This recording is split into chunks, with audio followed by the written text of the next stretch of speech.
the honest truth is, it's my fault, because I'm always asking for more corners.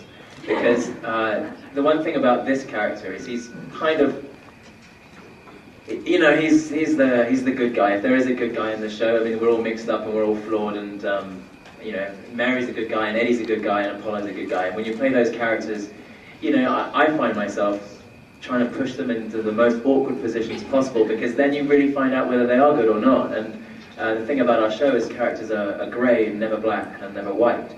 And the only way that you really break Apollo down is to really put him into the most awful situations, and that includes the relationships that he chooses, this relationship with his dad, and they're kind of repetitive, but that's what life's like. You know, we find that the relationships we're in do repeat themselves. They are what they are.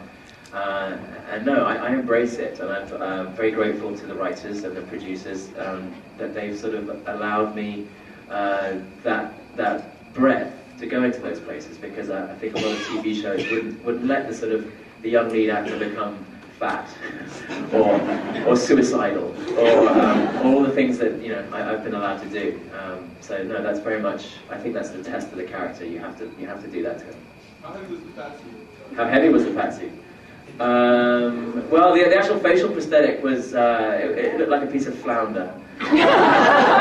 And it was probably about that heavy, a good fish meal, a good fish supper, and then it got stuck to my face, and then I wore lots of layers of clothes, and I wore Grace Park's prosthetic pregnancy belly.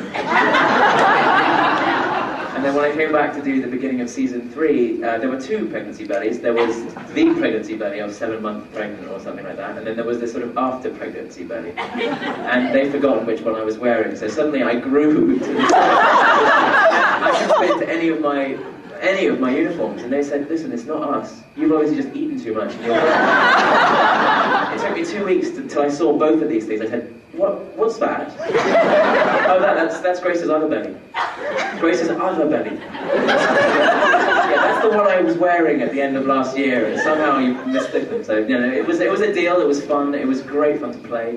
It was hard work. The prosthetic melted all the time, and the camera work had to be very, very precise, and I couldn't use all my range of facial expressions. So it was quite interesting as an actor just to work with that kind of mask. But it was something that I applaud the writers. It was actually Michael Rymer's idea, our Australian sort of artistic director of the show. He came up with it, and Ron and David didn't laugh too much, so it was good. You know, it's interesting, they haven't asked any of the women to get fat. Someone in the back, maybe way back there, yeah.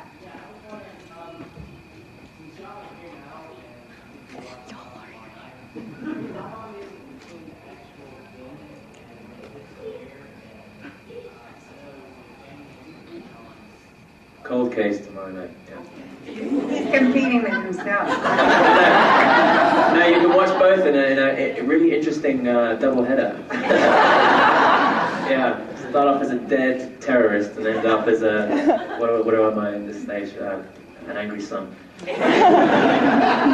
Usually, for example, we stopped shooting right before Christmas, and you're just beginning to see the second half that we finished, right? Yeah, I think the episode that's on tomorrow we would have shot in October. Yeah, like October, November. Yeah, October probably, right. So that. But in fact, the actual show usually isn't ready till right a week before, because the post-production on the show is very intense, and they're very, very brilliant in the editing rooms, and the sound editing in particular is outstanding. It really is. It takes a long time for this show to get finished. And all that CGI work takes time. So, I mean, our show, we're lucky. We've got a lot of time, I think, between the actual shooting, the principal photography, and when it airs. You know, it's several months. Cold Case, for example, I shot in January, and it's on 4 weeks later. So they turn around way quicker. Hey, how much of your character is actually, I mean, obviously it's science fiction, so it's a unique character, but how much of it is pulled from either people you know, or past characters, or just created? I basically modeled her after Hillary Clinton. I'm teasing.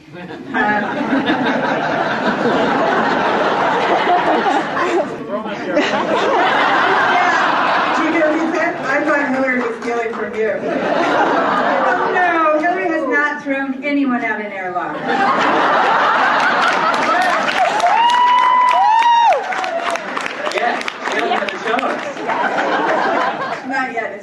I'll have to take her out to lunch. I think, in answer to your question, how much, what was your question? How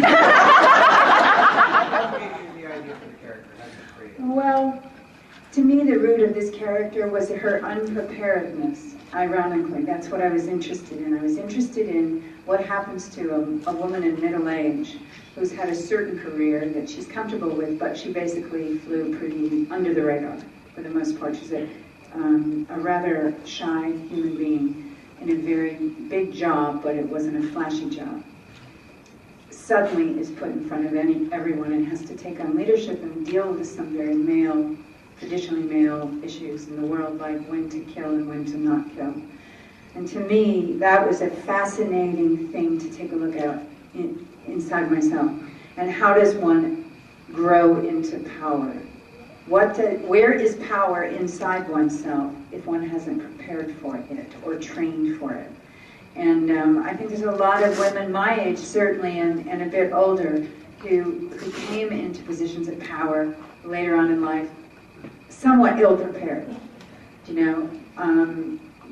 Fortunately, some of us were always raised to think we could do whatever we wanted, but in general, I think a lot of my generation started to realize that they could be in the world of men productively, maybe by the time they were in college. Now, the women now, girls are being raised to think that, hopefully, from the very moment they're born. So I knew there'd be a disconnect in there somewhere, and I was really fascinated by that. And it kind of grew out of that struggle. She grew out of that struggle. Just like Hillary. Teasing again. Or Hillary, she has no idea. Yeah. When you signed on for the role, were you aware at that point that your character would be extended? You would be the Cure, and then you would be on the show a lot longer? Where did that come about? Yes, no, I knew. I knew that. I just couldn't tell anyone. That was one of the first conversations we had. I said, my only question really at breakfast with the creators was, okay, well, what about the breast cancer and how long, what happens here? And he said, well, she struggles with it the entire run, perhaps. So I knew that I was in for the long haul on some level. Of course, this could change at any moment, we all know it, but at least you have something that you can trust. Shaking hands. Do you ever find yourself saying frak in real life? Right now. We're not that fucking rude. Fracking egg. Yeah, the answer is yes, it's really sad. My son is sitting up here shaking his head like, yes, yes.